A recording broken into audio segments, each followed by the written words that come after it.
ಪ್ರಧಾನಿ ನರೇಂದ್ರ ಮೋದಿ ಅವರು ಥೈಲ್ಯಾಂಡ್ಗೆ ತೆರಳಿದ್ದಾರೆ. ಪ್ರಧಾನಿ ಮೋದಿ ಇಂದಿನಿಂದ 2 ದಿನಗಳ ಕಾಲ ಥೈಲ್ಯಾಂಡ್ ಹಾಗೂ ಶ್ರೀಲಂಕಾದ ಪ್ರವಾಸದಲ್ಲಿರಲಿದ್ದಾರೆ.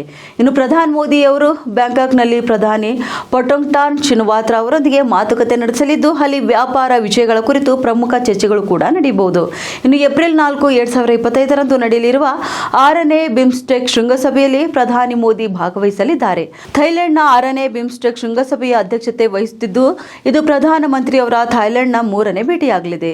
ಇನ್ನು ಇದರೊಂದಿಗೆ ಪ್ರಧಾನಿ ಮೋದಿ ಶ್ರೀಲಂಕಾಕ್ಕೂ ಭೇಟಿ ನೀಡಲಿದ್ದಾರೆ ಮತ್ತು ಶ್ರೀಲಂಕಾ ಹಾಗೂ ಥೈಲ್ಯಾಂಡ್ ಬಿಮ್ಸ್ಟೆಕ್ ಭಾಗವಾಗಿರುವುದರಿಂದ ಬಿಮ್ಸ್ಟೆಕ್ ದೃಷ್ಟಿಕೋನದಿಂದ ಪ್ರಧಾನಿ ಮೋದಿಯವರ 2 ದೇಶಗಳ ಭೇಟಿ ಬಹಳ ಮುಖ್ಯವಾಗಿದೆ.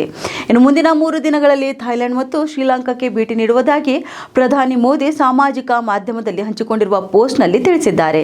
ಈ ದೇಶಗಳ ಜೊತೆಗೆ ಬಿಮ್ಸ್ಟೆಕ್ ದೇಶಗಳೊಂದಿಗೆ ಭಾರತದ ಸಹಕಾರವನ್ನು ಹೆಚ್ಚಿಸಲು ಆಯೋಜಿಸಲಾದ ವಿವಿಧ ಕಾರ್ಯಕ್ರಮಗಳಲ್ಲಿಯೂ ಕೂಡ ಭಾಗವಹಿಸುವುದಾಗಿ ಅವರು ಹೇಳಿದ್ದಾರೆ. ಇನ್ನು ಬ್ಯಾಂಕಾಕ್ನಲ್ಲಿ ನಾನು ಪ್ರಧಾನಿ ಪಟೊಂಗ್ಟಾನ್ ಶಿನವಾತ್ರಾ ಅವರನ್ನು ಭೇಟಿ ಮಾಡಿ ಭಾರತ ಥೈಲ್ಯಾಂಡ್ ಸ್ನೇಹ ಸಂಬಂಧಗಳ ಎಲ್ಲ ಅಂಶಗಳನ್ನು ಚರ್ಚಿಸುತ್ತೇನೆ ಎಂದು ಅವರು ಹೇಳಿದರು. ನಾನು ಬಿಮ್ಸ್ಟೆಕ್ ಶೃಂಗಸಭೆಯಲ್ಲಿ ಭಾಗವಹಿಸುತ್ತೇನೆ ಮತ್ತು ಥೈಲ್ಯಾಂಡ್ನ ರಾಜ ಮಹಾ ವಜಿರ್ಲಾಂಗ್ಕಾರ್ನ್ ಅವರನ್ನು ಭೇಟಿ ಮಾಡುತ್ತೇನೆ ಎಂದು ಅವರು ಹೇಳಿದ್ದಾರೆ. ಪ್ರಧಾನಿ ಮೋದಿ ಅವರ ಈ ಭೇಟಿಯು 2 ದೇಶಗಳ ನಡುವಿನ ವ್ಯಾಪಾರ ಸಂಬಂಧವನ್ನು ಬಲಪಡಿಸುವ ನಿರೀಕ್ಷೆ ಇದ್ದು, ವಾಸ್ತವವಾಗಿ ಒಂದೆಡೆ ಭಾರತದ ವೇಗವಾಗಿ ಬೆಳೆಯುತ್ತಿರುವ ಮಾರುಕಟ್ಟೆಯ ಥಾಯ್ ಹೂಡಿಕೆದಾರರ ಆಕರ್ಷಣೆಯ ಕೇಂದ್ರವಾಗಿ ಉಳಿದಿದೆ. ಇನ್ನು ಮತ್ತೊಂದೆಡೆ ಥೈಲ್ಯಾಂಡ್ನಲ್ಲಿ ಭಾರತೀಯ ಕಂಪನಿಗಳ ಹೂಡಿಕೆ ಕೂಡ ಹೆಚ್ಚುತ್ತಿದೆ. भारत माता की